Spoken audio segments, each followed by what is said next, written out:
O que significa servir e adorar em espírito? Nosso versículo inicial se encontra na carta do apóstolo Paulo aos Filipenses, capítulo 3, versículo 3. Vamos ler. Porque a circuncisão somos nós, que servimos a Deus em espírito. O que isso significa? É o que nós pretendemos responder hoje, né? Nós que servimos a Deus em espírito e nos gloriamos em Cristo Jesus e não confiamos na carne. Tremendo, né? Maravilhosa igreja do Senhor Jesus Cristo, povo santo e amado, abençoados com toda a sorte de bênçãos, povo santo de Deus, selados com o Espírito Santo da promessa, mais do que vencedores, igreja gloriosa. Meus amados irmãos, esta é uma dúvida que ocorre muito, principalmente no coração daqueles irmãos que estão chegando agora na graça, né? Quando eles ouvem falar de servir a Deus e adorar a Deus em espírito, as pessoas têm muito essa dúvida. A palavra fala sobre adorar e louvar ao Senhor, né? E servi-lo em espírito e em verdade. Em verdade, a expressão em verdade, eu penso que é fácil entender que é por meio da palavra da graça, né? Porque a palavra da graça, amados, ela é a única verdade para a nova aliança. Lembrando que a nova aliança, ela é eterna, ela é nova para sempre. A nova aliança ela não acabou no ano 70, não existe isso. Ela é uma aliança eterna. Inclusive, nós já estudamos isto aqui, tem estudo em nosso canal sobre isso. Aliás, eu vou deixar no link, vou deixar na descrição do vídeo. Já é o primeiro estudo de hoje que eu vou sugerir para você que está assistindo pelo YouTube na gravação, tá? Você vai encontrar um link desse estudo sobre a eternidade da nova aliança. Então nós estamos vivendo nessa aliança que ela é eterna e ela, veja bem, é nova para sempre. E nessa aliança que é eterna e nova para sempre, que é o pacto da graça, né? Essa aliança, ela tem uma palavra correspondente a ela, é a palavra da graça. O evangelho da graça é então a verdade para esta nova aliança. Veja, durante o período de transição, que foi da ressurreição de Jesus até o ano 70, na destruição do templo de Jerusalém, né? A igreja primitiva passou por aquele período transitório. Nesse período ainda havia dois evangelhos. Nós encontramos isto no capítulo 2 da carta aos Gálatas, né? O Paulo fala do evangelho da circuncisão, ou seja, a circuncisão é uma referência aos judeus, né? Então é um evangelho, uma boa notícia para os judeus. E o evangelho da incircuncisão. Esse in, obviamente, é um prefixo de oposição, né? Então, circuncisão e incircuncisão. Irmão, por que o evangelho da graça que Paulo pregava era chamado, então, pelo próprio Paulo de evangelho da incircuncisão? Por quê? Porque era um evangelho, amado, que não tinha compromisso com a religião judaica. Entende? O evangelho da graça, ele não tinha e não tem compromisso, aliás, com religião alguma. A religião que estava mais em vigor, né, que era mais falada, obviamente, era a religião dos judeus, mesmo porque muitos irmãos que se converteram a Cristo, ou seja, passaram a crer em Jesus como Messias, eram judeus, inclusive, claro, praticantes da lei, né? Então, muitos daqueles irmãos sendo judeus, né, eles vinham para a fé cristã, mas traziam consigo todo aquele conceito religioso. Até porque a lei era mais do que uma religião. A lei era uma religião? Sim, mas era mais do que isso, né? A lei tinha princípios éticos ali, obviamente, havia princípios cívicos para os judeus, sabe? Então os judeus, desde o nascimento, né, eles já nasciam dentro daquele ritmo, já seguiam toda a religião. No 8º dia, os homens, por exemplo, eram circuncidados, né? Então havia todo aquele processo de criação dentro daqueles mandamentos. Então, os irmãos que criam em Jesus, sendo judeus, eles vinham para a fé cristã, mas seguiam ainda com a prática da lei. O que, a partir da revelação dada a Paulo, foi entendido que não deveria ser assim, tá?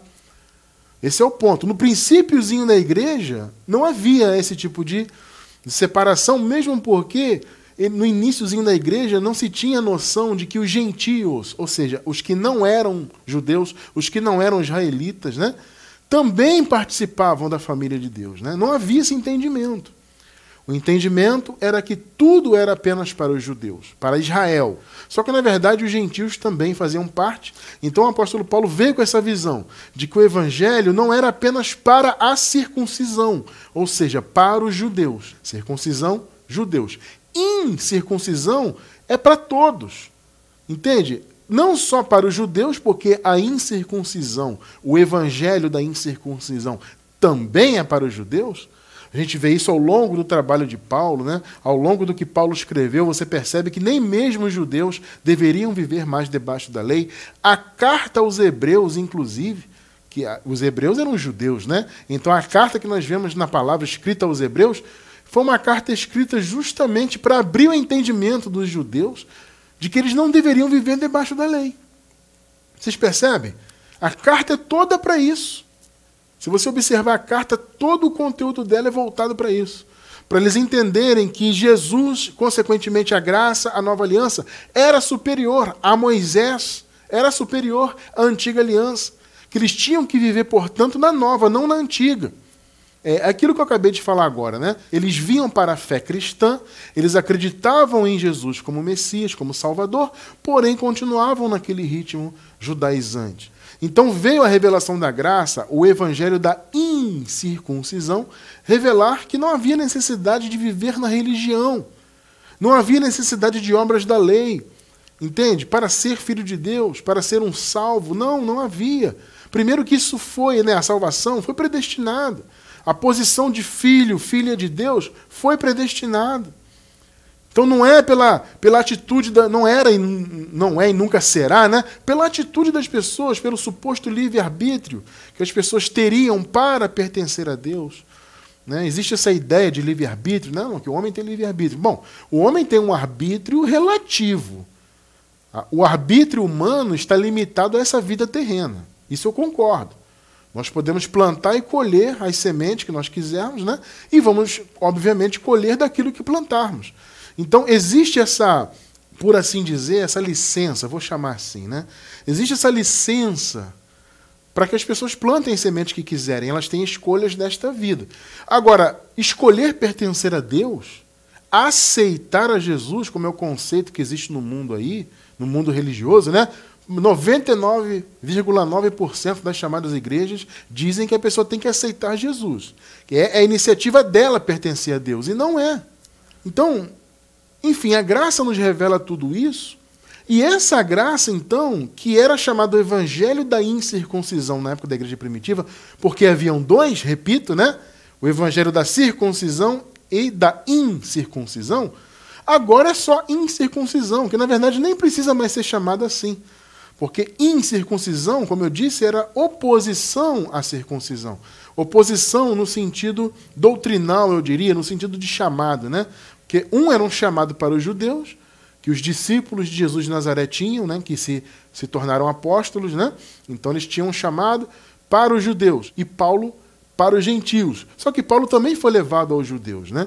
Inclusive, quando Paulo recebe o seu chamado, nós vemos isto no capítulo 9 do livro dos Atos dos Apóstolos. O Paulo recebeu a incumbência para 3 chamados, na verdade. Para os filhos de Israel, para os gentios e também para os de eminência, né? para os governantes. Então, Paulo foi levado a esses 3 caminhos. Então, Paulo tinha, por assim dizer, entre aspas, um ministério triplo, né?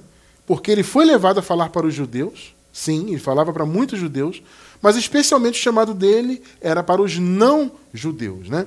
Então, veja bem, nesse período transitório havia esses 2 caminhos, circuncisão e incircuncisão. Só que a partir da queda do templo de Jerusalém, onde todas as coisas foram consumadas, e a lei, inclusive, teve seu fim definitivo, a lei que era praticada, ou seja, a necessidade da lei terminou na cruz, né? O Senhor terminou, cumpriu a lei, foi o Cordeiro de Deus, derramou o sangue dele. Então, a necessidade da lei e o chamado da lei, que era conduzir o povo, terminou na cruz. Porém, a lei continuou sendo praticada no templo de Jerusalém, continuou sendo exercida, os pecados continuavam sendo lembrados anualmente, então aquilo precisava acabar. E como Jesus profetizou em Mateus 24, aquele templo foi destruído no ano 70. Se cumpriu então todas as coisas. A partir de então, com a queda definitiva da lei, A graça teve o seu caminho totalmente aberto e se tornou então, portanto, o único pacto, o único evangelho. Então, o evangelho da graça é a verdade para a nova aliança, sempre será. Eu vou deixar na descrição do vídeo também um estudo sobre a eternidade da pregação da graça. É muito importante vocês estudarem. Quem não assistiu, assista, tá? Um estudo sobre a eternidade da pregação da graça, porque a graça é eterna. E ela é eterna também enquanto pacto. Então, a partir do ano 70, a partir da queda do templo, onde houve a parousia de Jesus e todas as coisas foram consumadas, acabou o ministério da circuncisão, porque o juízo veio sobre Israel, então acabou, e ficou apenas a palavra da graça para todo o novo pacto. Acabou a circuncisão e ficou apenas o evangelho da graça revelado a Paulo. Então, amados, servir e adorar em espírito e em verdade, esse aspecto do em verdade, para mim é muito fácil de entender. É você caminhar na palavra da graça. É o único evangelho. Mais um estudo que eu lembrei agora vai ficar na descrição do vídeo. Vários estudos já no início, né? Eu estou me lembrando de vários aqui e vou deixar na descrição do vídeo. O único evangelho de Jesus Cristo. Então, servir e adorar a Deus em verdade é por meio do evangelho da graça. Agora, o que significa em espírito? As pessoas nos escrevem muito com essa dúvida. Irmão, o que significa adorar em espírito? Ora, quando eu estava lá no meio da religião, na igreja tal, né, no templo tal, frequentando a religião X, Y, Z, comendo e bebendo as cerimônias e sacrificando, aquilo não era algo feito em espírito? Pois é, amados, não era. Por mais que parecesse ser espiritual. Eu estou falando isso com conhecimento de causa, né? Os irmãos sabem que eu vim da religião também, desde criancinha, fui batizado católico, depois minha mãe se converteu ao caminho pentecostal, né? Evangélico pentecostal, aquele pentecostal bem raiz mesmo, né? E depois eu me tornei batista, passei 6 anos sendo da igreja batista, aquela igreja batista bem tradicional. Então, sabe, eu frequentei a igreja do Sétimo Dia Adventista, né? Não cheguei a participar da membresia, mas eu estive ali, estudei, estive com eles um tempo. Então eu conheço bem o meio do sistema religioso. Tá? Eu vim de lá e a maioria de vocês também veio. E aquilo ali parecia algo espiritual, né? Porque você vivia com aquela contrição, você jejuava, né? Nós, no caso, jejuávamos, né? Pagávamos o preço, frequentávamos o templo, e chegávamos no templo, tínhamos que nos ajoelhar para orar. Tinha esse ritual, sabe? Você entrava, você não podia simplesmente sentar. Na igreja pentecostal, pelo menos, era assim, tá? Não podia simplesmente sentar ali para oferecer o seu culto, supostamente, né? O seu culto ali. Você tinha que ajoelhar antes. Né? Então você ajoelhava, orava, aí você sentava. Era todo um ritual, aí tinha cerimônias, tinha Santa Ceia, e quem era novo convertido tinha que se batizar em águas, e enfim, esse processo todo que vocês conhecem. Né? Esse tipo de coisa religiosa tem uma aparência de algo espiritual. Aparência, observe bem isso, aparência. Só que não era espiritual. Então hoje eu quero falar com os irmãos, especialmente para vocês que estão chegando na graça agora e querem entender esse conceito do que é servir em espírito, adorar em espírito. Porque lá na religião você achava que era espiritual, mas não era. Observemos aqui o primeiro versículo, Filipenses 3:3. Vamos ler de novo. Porque a circuncisão somos nós, que servimos a Deus em espírito. Está vendo Paulo ressaltando isso? E nos gloriamos em Cristo Jesus e não confiamos na carne. Vamos analisar esses trechos aqui. Paulo fala, a circuncisão somos nós. Por que o apóstolo Paulo fala isso? Porque, veja bem, na igreja primitiva havia muitos judaizantes.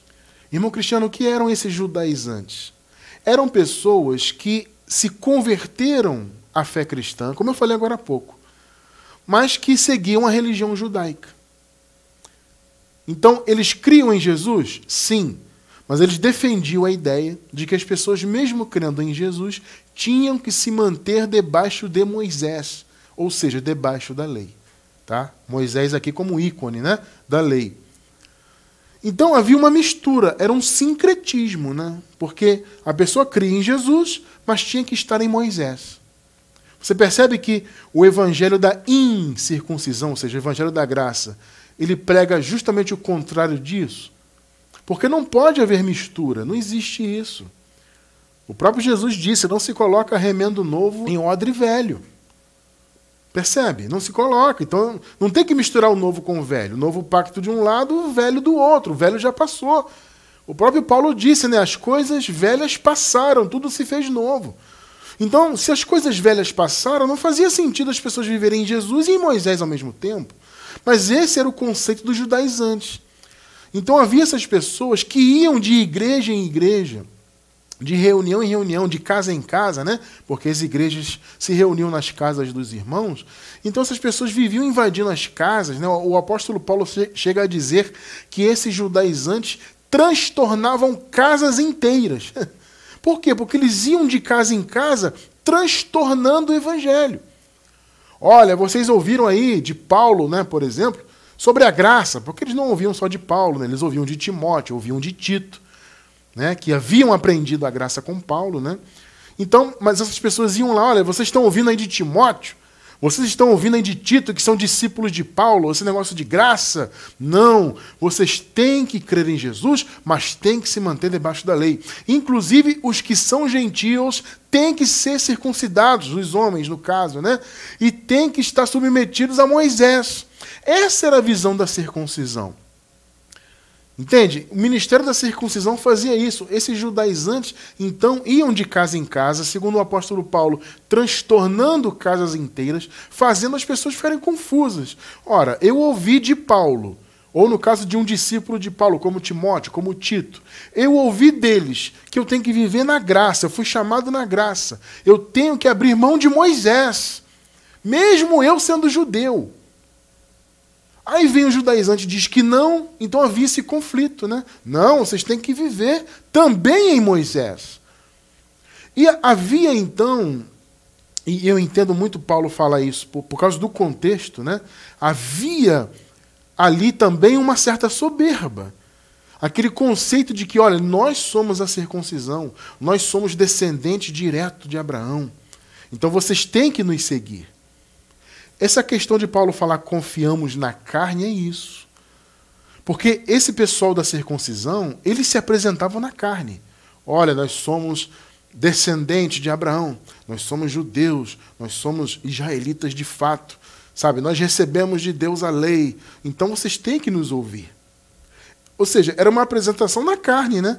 Porque eles estavam se valendo da carne. Estavam se valendo de serem da descendência de Abraão, de serem judeus e tal. Aí Paulo fala, não, a circuncisão somos nós que servimos em espírito. No caso, a verdadeira circuncisão, que é a circuncisão no coração. Não a circuncisão feita na lei, né? Que era a circuncisão do prepúcio, do pênis, do homem. Não, essa era a circuncisão da lei. Paulo fala, não, a circuncisão verdadeira no coração. Essa somos nós. Não é esse pessoal que diz que é da circuncisão aí, não. A verdadeira é em graça, é em espírito. É a circuncisão espiritual no coração. E Paulo fala, nos gloriamos em Cristo Jesus. Ou seja, nós não nos gloriamos no fato de sermos judeus ou não judeus. Por que Paulo falou isso? Porque havia então, como eu disse, essa soberba, né? Essa empáfia. Somos judeus, somos israelitas, nós somos a circuncisão. No contexto aqui de Filipenses, o apóstolo Paulo se apresenta na carne. Ele fala, olha, eu também sou da circuncisão. Eu também fui religioso. Paulo se apresenta, eu era um religioso, inclusive, ferrenho, eu era fariseu. Então Paulo também se apresenta na carne. Ele fala, estão se gloriando na carne aí? Eu também posso me gloriar na carne. Só que na verdade não é esse o chamado. Então Paulo está alertando os filipenses, obviamente ele mandou essa carta para alertá-los, porque certamente ele ouviu essa história, né? Olha, Paulo, assim como nos Gálatas, também estão invadindo lá as igrejas dos filipenses. A circuncisão está lá. Eles estão batendo no peito e dizendo, olha, nós somos a circuncisão. Nós somos nascidos judeus na carne. Nós aqui seguimos a lei que Deus nos deu. Isso era a maneira de se confiar na carne, é o que Paulo está falando. Nós não, nós estamos no Evangelho. Nós servimos em espírito. Por que Paulo falou isso? Porque, amados, o espírito se opõe à religião, se opõe à carne. Note que religião é carne. A gente sempre diz isso aqui, né? Religião é carne, ela não vem de Deus, ela não é algo espiritual. Religião é coisa carnal. Percebe? Então, se gloriar na religião, como essas pessoas aqui que invadiam as igrejas naquela época faziam, era uma forma de se gloriar na carne, se confiar na carne. E Paulo fala, não, nós não confiamos na carne. Eu não confio, eu não prego porque eu sou judeu, porque Paulo era, né? Eu não prego porque eu fui fariseu. Eu não prego porque eu fui um grande cumpridor da lei, e Paulo foi. Não, eu não prego por isso, isso para mim é perda. No contexto, Paulo fala isso. Eu não confio na carne, nós servimos a Deus em espírito. Amados, observemos uma coisa, o espírito substitui toda a religião. A lei, enquanto religião e enquanto direção de vida, especialmente para os judeus, né, que receberam a incumbência de seguir e cumprir a lei, ela tinha essa validade até Cristo. O Paulo deixou isso muito claro. Olha, a lei nos serviu de aio, de condutor até Cristo.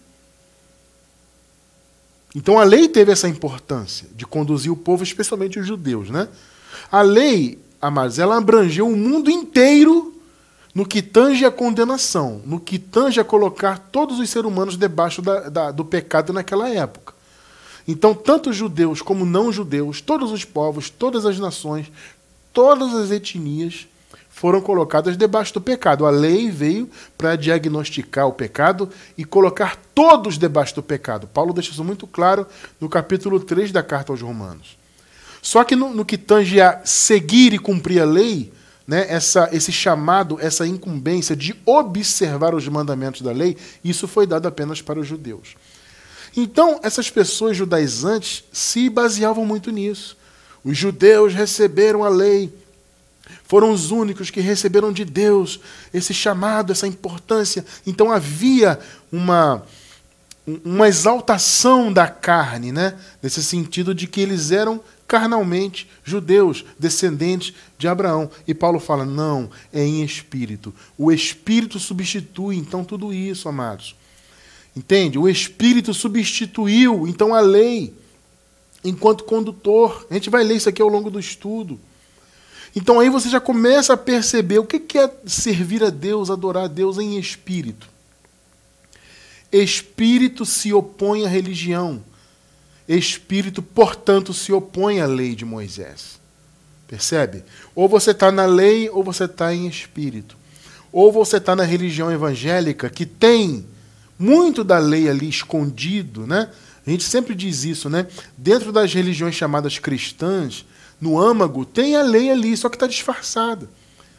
Vocês veem que as pessoas vivem em sacrifícios corporais, nos jejuns, elas cumprem mandamentos, elas comem Páscoa, por exemplo, né? Que é a Santa Ceia, na verdade é um resquício, é uma lembrança da Páscoa, não deixa de ser a Páscoa, né? Não deixa de ser uma forma de ressuscitar a Páscoa judaica. E tantos outros mandamentos que estão dentro dessas igrejas, disfarçados de mandamentos da graça. É muito interessante isso. Existem diversos mandamentos que estão nas igrejas que eles dizem que são mandamentos da graça, mas não são. O único mandamento da graça é amar. É amar, é o amor. Entende? Não tem outro mandamento. Mas eles pegam mandamentos da lei, alguns são realmente mandamentos da lei, direto da lei, como, por exemplo, guardar sábados, que algumas igrejas guardam, fazer festa de Pentecostes, festa de Dia dos Tabernáculos. Tem muita igreja evangélica que faz a festa de tabernáculos, do jeito deles, mas fazem. Ou pelo menos intitulam assim, né? A festa dos tabernáculos. Isso é uma lembrança da lei. Amados, quantas são as denominações aí do sistema evangélico e tal, que tem, por exemplo, a Arca da Aliança? Vocês não já viram isso? Você vai numa chamada igreja, está lá a Arca da Aliança da lei em cima do altar, entre aspas. E eles fazem campanha de tocar na arca, e de fazer não sei o quê, e de orar. Gente, isso aí existe. E eu pergunto, isso é ou não é a lei ressuscitada, por assim dizer, nesses meios? Só que eles dizem que isso é da graça. Isso não é a direção do Espírito. O Espírito não tem nada a ver com isso. Com bandeirinha de Israel na igreja, como eu falei, Arca da Aliança, faz campanha e come Páscoa, sacrifica, guarda sábado. O Espírito não tem nada a ver com isso. A direção do Espírito é outra. Então observe bem aqui. Vamos ler aqui Gálatas capítulo 4, versículos do 3 ao 11. Vamos ler esse trecho para você ver como Deus não quer ser adorado, não quer ser servido. Assim também nós, olha só o que Paulo fala, quando éramos meninos, estávamos reduzidos à servidão, debaixo dos primeiros rudimentos do mundo. Observe, eu já expliquei isso aqui muitas vezes. A palavra rudimento, do grego stoicheia, era uma palavra que significava algo realmente básico, rudimentar. Quando você encontra essa palavra, então, ela significa sempre a lei, ou as obras da lei, as práticas, os mandamentos da lei. Então a expressão rudimentos do mundo sempre é uma referência aos mandamentos da lei, ao ritmo da religião judaica, tá? Então Paulo fala, quando nós éramos meninos, ou seja, nós éramos ainda guiados por um aio, por um tutor, que era a lei, né? Por isso ele usa essa metáfora de menino. Ele não está falando aqui literalmente, tá? Ele está falando realmente de uma condução da lei, né? Espiritualmente falando. Então, quando éramos meninos, quando estávamos ainda lá debaixo dos rudimentos, nós estávamos reduzidos à servidão. Olha o que ele fala. 4. Mas, vindo a plenitude dos tempos, Deus enviou seu Filho, nascido de mulher, nascido debaixo ou sob a lei, para remir. Remir é o mesmo que redimir, que é o mesmo que resgatar. Para resgatar os que estavam debaixo da lei, a fim de recebermos a adoção de filhos. Olha só. O que Paulo está dizendo? Olha, gente, nós somos resgatados da lei. Nós não temos que viver debaixo da lei, debaixo de ordenanças, de mandamentos. Não temos. Porque nós estávamos antes quando éramos meninos. Isso é antes da cruz. Isso é antes de Jesus. Observe bem um detalhe, amados. Olha o que Paulo falou. Vindo a plenitude dos tempos, Deus enviou o seu Filho. Ou seja, Jesus veio para nos livrar da lei. Observe bem esse detalhe. Para remir, ou seja, resgatar os filhos de Deus da lei. Não só os judeus, mas também os gentios que estavam debaixo da lei, mais uma vez eu vou dizer, não no sentido de cumpri-la, mas no sentido da maldição que a lei trazia, porque a lei trouxe a imputação do pecado. Então ele resgatou a todos, não só os judeus, da maldição que a lei trazia, porque a lei era a força do pecado, e todos, segundo o apóstolo Paulo, estavam debaixo do pecado. Então o Senhor, ao morrer, né, ao vir se manifestar como homem e posteriormente morrer no Calvário, ele então remiu a todos, ele resgatou a todos que estavam debaixo da maldição do pecado, debaixo da lei, da religião. Então o que Paulo está argumentando aqui, ô Gálatas, nós, quando éramos meninos, vivíamos debaixo dessa religião. Vivíamos nos rudimentos, ó Gálatas. Mas, na plenitude dos tempos, Deus enviou o seu Filho para nos resgatar da lei. Percebeu o que Paulo está falando? 6. E, porque sois filhos, Deus enviou aos vossos corações o Espírito de seu Filho que clama Abba, que significa em português, Pai. 7. Assim que já não és mais servo, mas filho, mais escravo, no sentido aqui é escravo, né? Mas filho. E se és filho, és também herdeiro de Deus por Cristo. 8. Mas, quando não conhecias a Deus, servis aos que por natureza não são deuses. 9.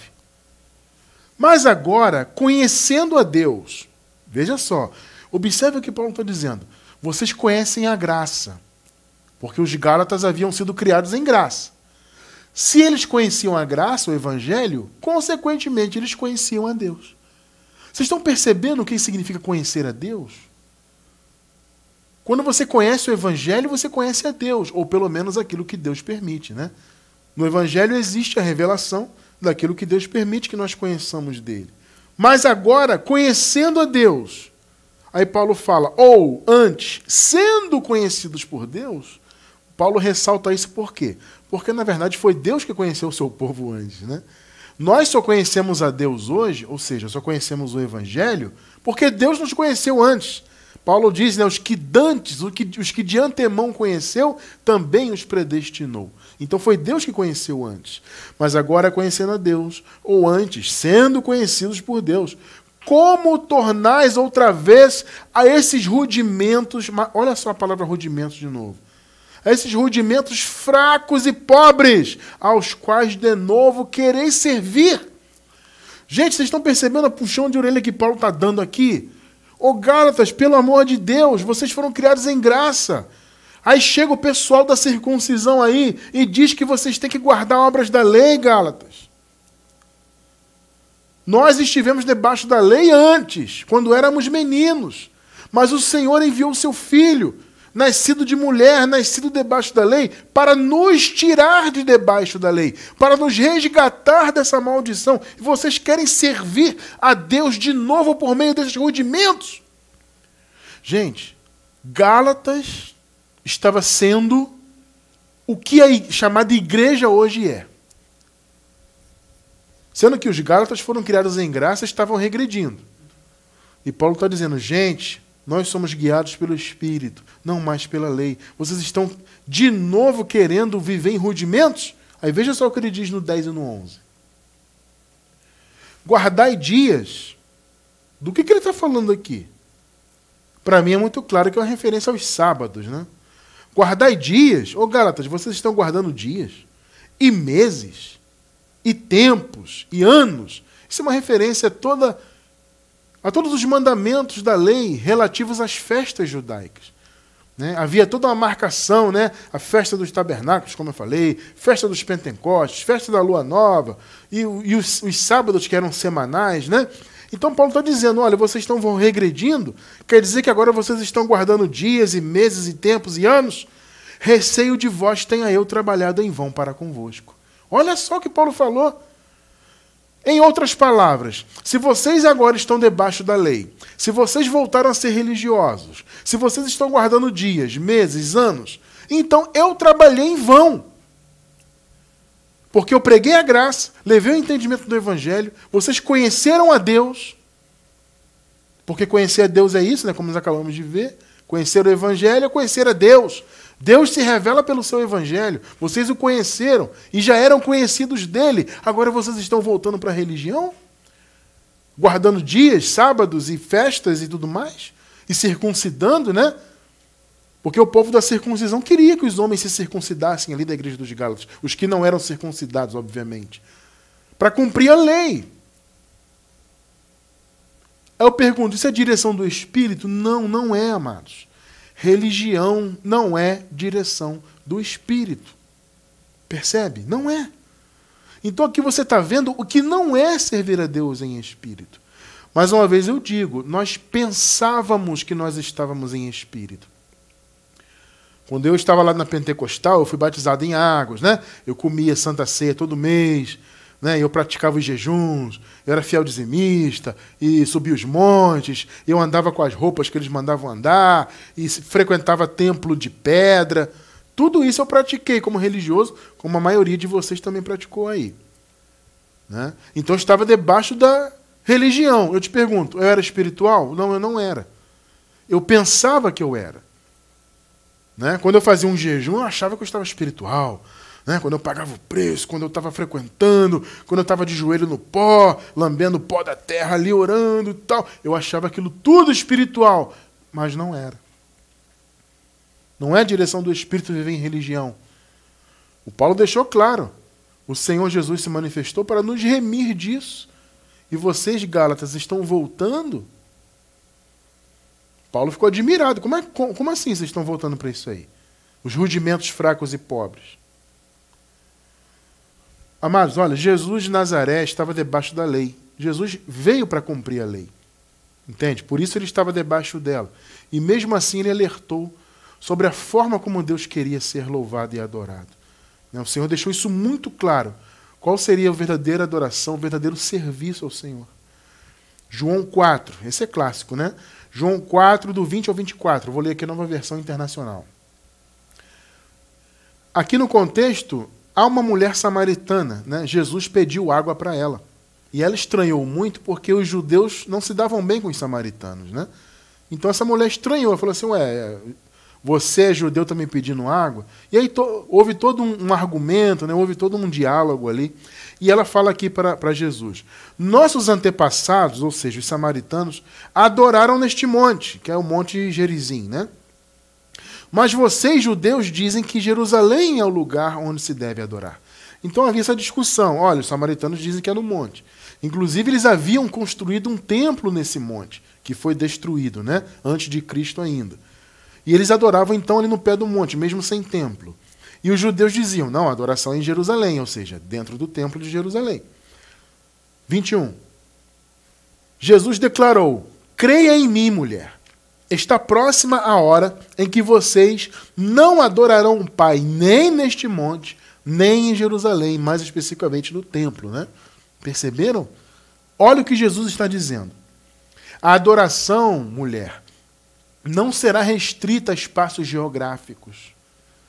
Essa é a grande revelação aqui, amado irmão, amada irmã. Percebe? Creia em mim, mulher. Está próxima a hora em que vocês não adorarão o Pai nem neste monte, nem em Jerusalém. Porque o conceito da graça, o conceito da nova aliança e eterna é diferente. Não é adoração voltada para um templo de pedra, ou para um monte, ou para um local específico. Não. 22. Vocês, samaritanos, adoram o que não conhecem. Nós adoramos o que conhecemos, pois a salvação vem dos judeus. Porque Jesus nasceu, obviamente, entre os judeus, né? 23. No entanto, está chegando a hora, e de fato já chegou, em que os verdadeiros adoradores adorarão o Pai em espírito e em verdade. Nós já vimos no início o conceito de adorar o Senhor em verdade. É você estar caminhando na verdade dele, que para esta nova e eterna aliança é a palavra da graça. E Jesus disse, não só em verdade, mas em espírito. São estes os adoradores que o Pai procura. 24. Agora eu vejo 24, que revelação. Deus é espírito. E é necessário, observe que nós sublinhamos inclusive aí na tela, é necessário que os seus adoradores o adorem em espírito e em verdade. Gente, observe essa ênfase. É necessário que seja em espírito e em verdade. Observou? E o que nós vimos agora há pouco? Que o espírito se opõe à religião. Vocês estão percebendo? Vocês viram comigo o que não é servir a Deus em espírito. É servi-lo por meio de mandamentos de homens, de lei de Moisés, ou obras da lei disfarçadas de obras da graça, né, como a maioria hoje, infelizmente, vive aí. Vocês estão percebendo? A direção do Espírito é outra. É vivemos por fé. O Paulo disse a fé, a lei não é da fé. Tremendo isso. Ou seja, se você está submetido a uma religião, na verdade você não está na fé. Ah, mas irmão Cristiano, a igreja que eu pertencia lá não tinha lei. Amado, tinha sim, aquilo que eu digo. A lei de Moisés, ela está impregnada no sistema chamado cristão. Alguns falam abertamente que estão debaixo da lei. Dizem que temos sim que viver debaixo da lei. Alguns falam isso abertamente. Não, nós cremos em Jesus, a nossa igreja é cristã, mas nós temos que viver debaixo da lei. Outros, a maioria, eu até penso que a maioria, já diz que não, que estão em graça. Mas eles enganam o povo. Porque eles dizem que estão em graça, mas estão com obras da lei misturadas ali no meio. Entende? E a palavra revela que se há uma obra da lei só, um mandamento que seja, todos estão obrigados a viver debaixo de toda a lei. Não é o que a palavra diz? Então não importa se você estava numa religião que diz que está na graça, mas tem, por exemplo, uma obra da lei que seja. Se tem uma, tem que praticar toda a lei. Essa é a direção espiritual? Repito, não é. O Espírito se opõe a isso. O Espírito, a direção espiritual está de um lado, a religião está do outro. Por isso Jesus falou, ô samaritana, é necessário que se adore e sirva, portanto, né, consequentemente, a Deus em espírito. Tem que ser em espírito. Porque na graça, o que Jesus está dizendo aqui? Nesse tempo que vai vir e que agora é, porque ele estava ali justamente cumprindo a lei para estabelecer a graça, né? Nesse tempo, o serviço a Deus, a adoração é no Espírito, não tem em direção da lei. Não tem essa coisa de que tem que se orar em direção ao templo, tem que frequentar um templo, tem que oferecer sacrifício no templo ou no pé do monte Gerizim. Não existe isso. Porque a adoração em espírito, amado, ela não nos limita. Onde você estiver, você pode adorar e louvar o Senhor em espírito e servi-lo em espírito. Porque você não está limitado a um templo de pedra. Você não está limitado a um local geográfico. Percebe? Não há limitação no espírito. Não tem limite no espírito.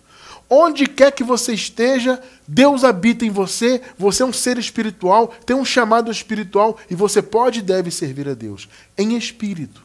Tremendo isso, né? E é necessário, inclusive. As pessoas estão aí no meio do sistema religioso, como eu falei, elas até cantam com aparência espiritual, elas têm um desempenho que parece ser espiritual, mas é da boca para fora, amados, porque tem religião no meio.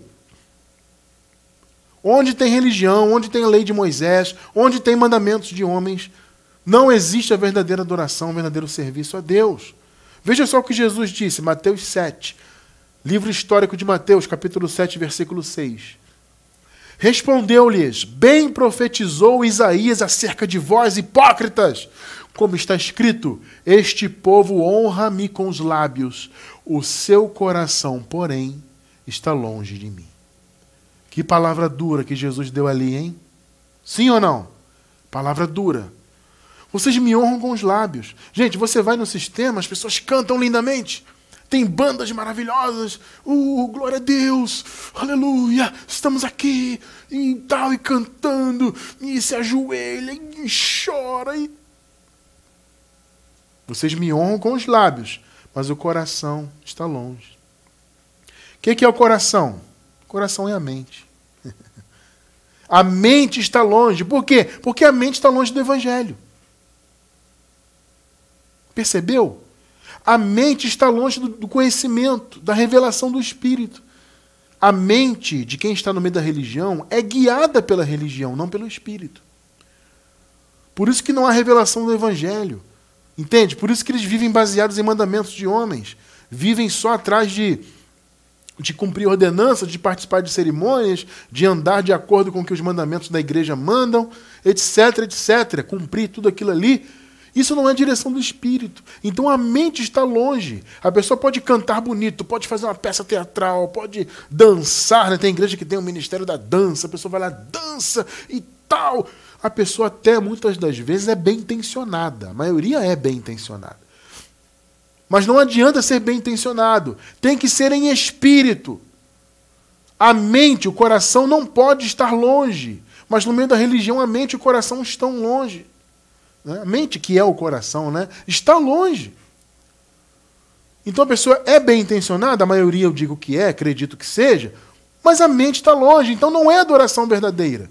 Você pode dançar lindamente, pode cantar lindamente, pode ter uma banda musical muito bem ensaiada, pode ter todo esse conceito aí, mas se não for na direção do Espírito, não adianta, o coração está longe, a mente está longe. O serviço a Deus, o verdadeiro serviço e a verdadeira adoração passa primeiro pela mente, irmão. É a mente nossa sendo guiada pelo Espírito. Não é mandamento de homens. Não é pode, não pode. Ah, aqui é proibido, isso aqui pode fazer, isso aqui não pode. Ó, tem que estar aqui tal hora para tomar a Santa Ceia. Tem que subir um monte, tem que jejuar, tem que pagar o preço. Não, isso é mandamento de homem. A direção do Espírito é outra coisa. A nossa mente tem que ser direcionada pelo Espírito. Veja só, Romanos 7, 25, nova versão internacional. Também é um clássico esse versículo, né?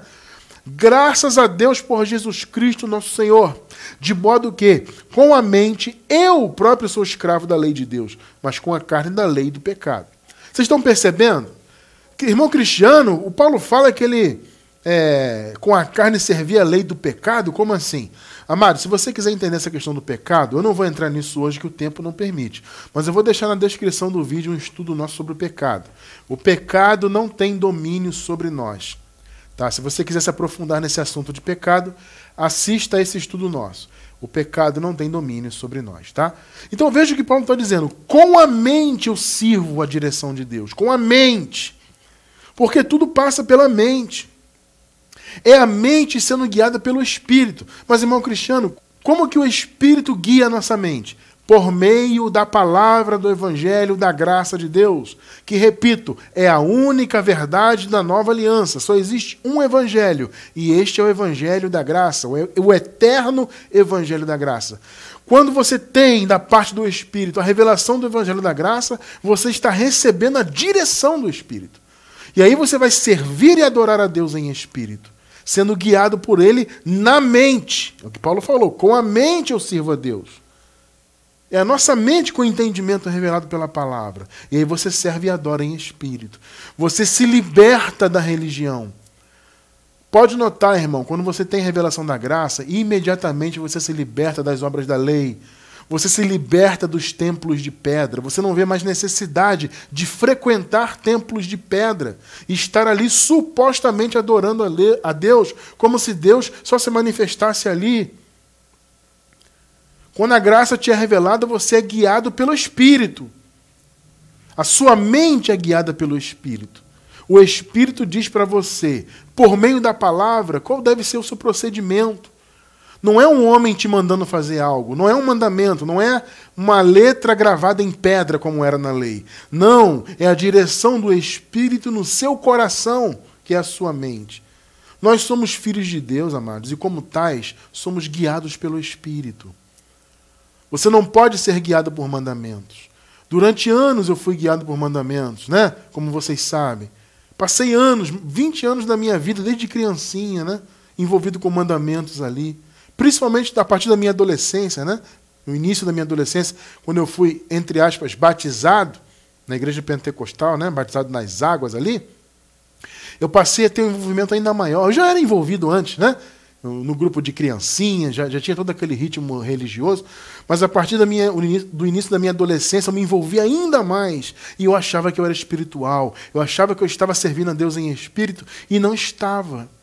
Eu estava andando em convenções humanas, em doutrinas que não são coisas de Deus, sabe? Em ensinamentos que não estão na palavra.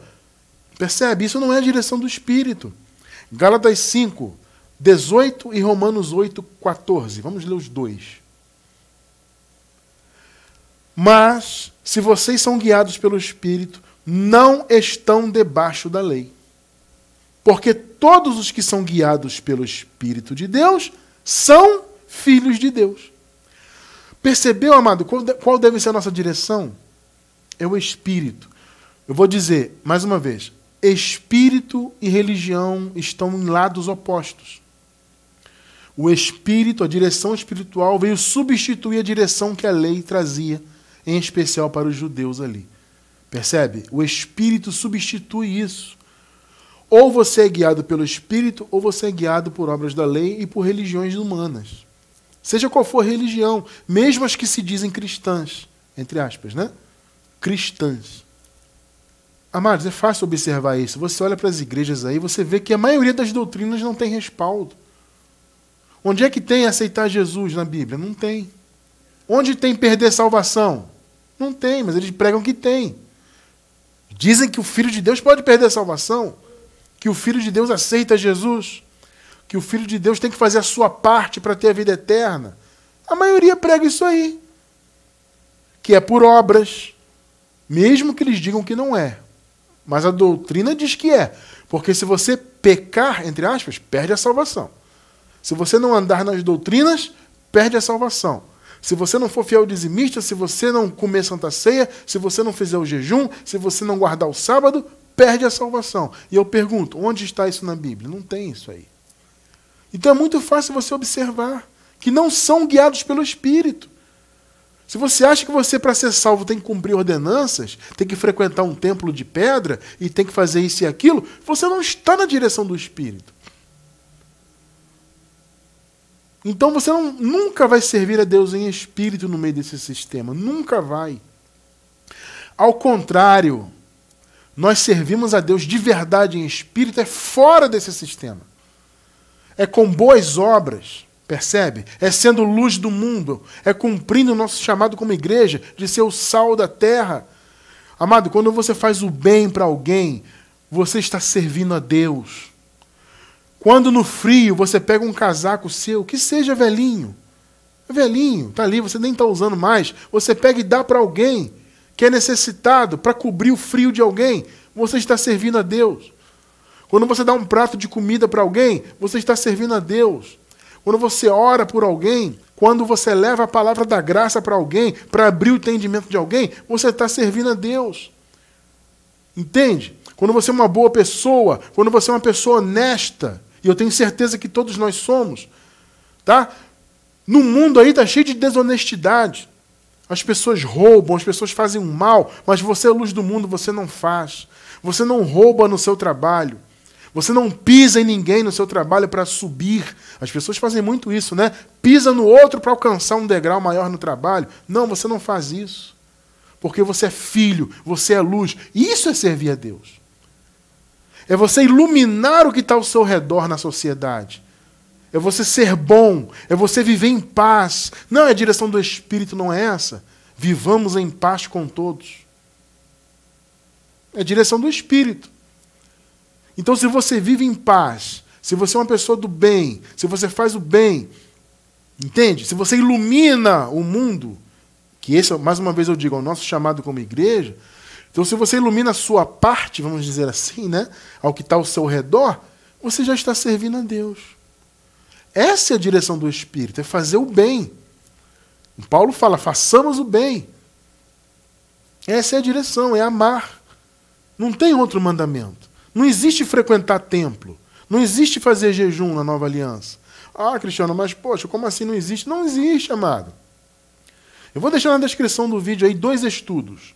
Um sobre as obras da lei em geral no meio da igreja. Sobre os rudimentos da lei. E vou deixar um específico sobre o jejum. Hoje tem vários estudos aí, né?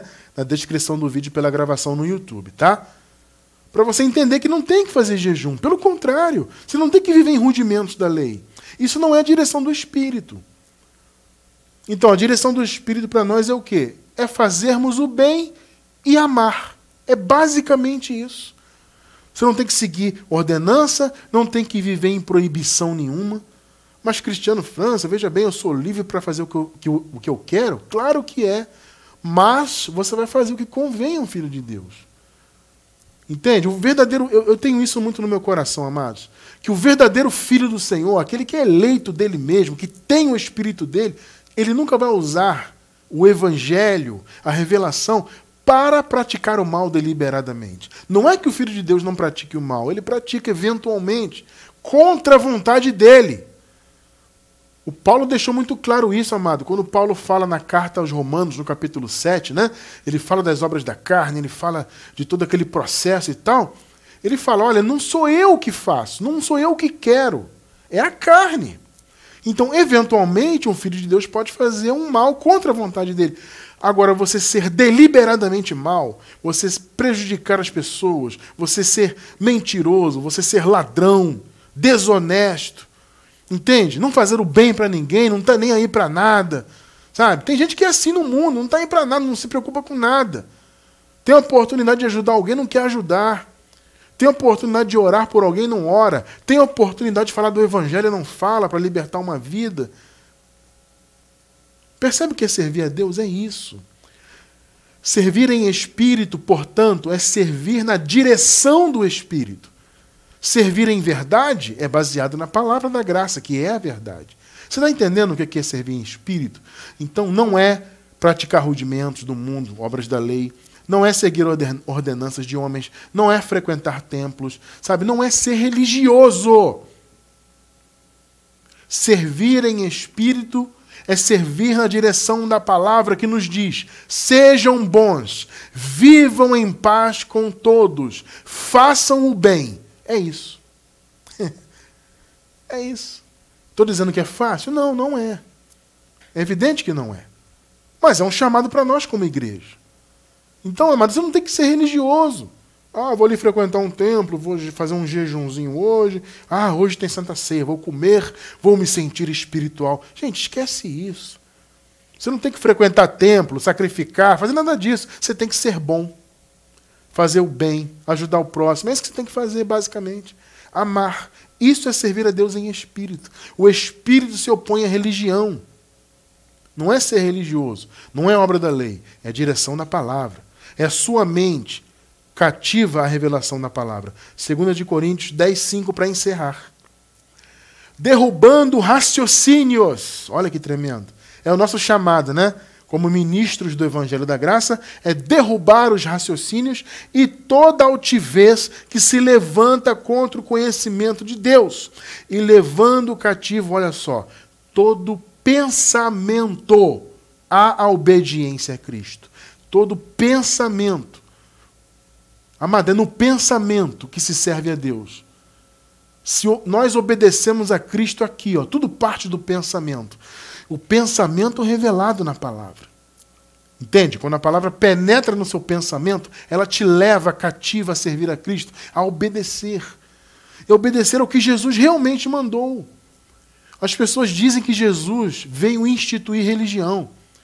Jesus veio criar a igreja, no sentido da igreja católica, né? Ele veio criar a igreja estatal, que é a igreja católica. Ele instituiu o batismo, ele instituiu a Santa Ceia, ele instituiu... Amado, Jesus instituiu o amor. O evangelho é isso. É isso que Jesus instituiu.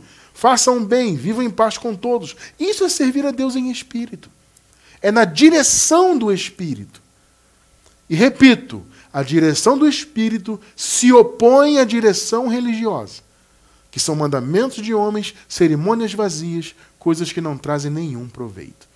Então, louvo a Deus que nós estamos em graça, que os nossos pensamentos estão cativos à obediência a Cristo, pela palavra, não pela religião. Aqui em graça, para a honra e glória de Jesus Cristo ressuscitado, Deus sobre todos, nós servirmos ao Senhor em espírito e em verdade. Glória ao Senhor por isso.